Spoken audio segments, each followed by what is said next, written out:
Thanks for staying tuned to Good Morning Vail. My daughter just got to go to Walking Mountains last week. She had an absolute blast. She was like, the whole night. I couldn't get her to zip it, but she had so much fun.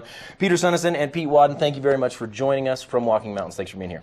Our pleasure. Thanks for having us. I'm not kidding. My daughter was just running the mouth. She just couldn't stop. She had so much fun. She was doing snow science with you guys. Thrilled. I'm sure digging snow pits. I mean, probably spent 6 hours outdoors in the snow. And that's what I asked her. I'm like, did you guys go inside at all? She's like, yeah, for lunch. Yeah. And then we went back outside because you guys let them go back outside, which is great. Perfect. So, it was great fun. Let's switch gears. Let's talk about stream ecology. Very important to me as an angler.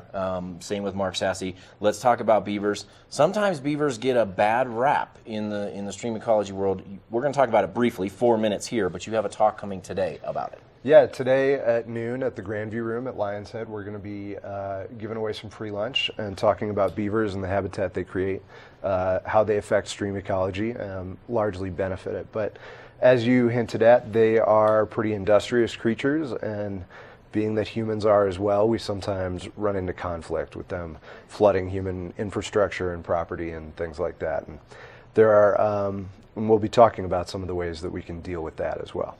Okay.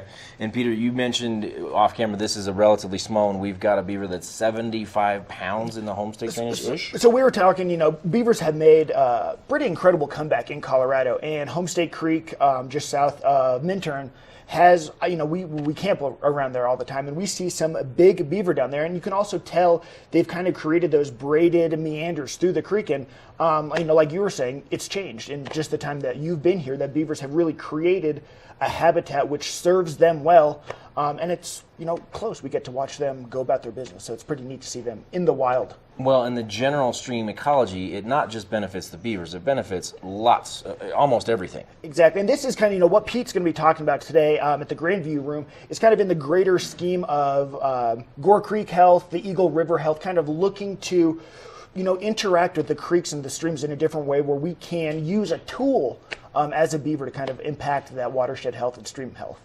And can we, so if there are drainages that are void of beavers completely, correct?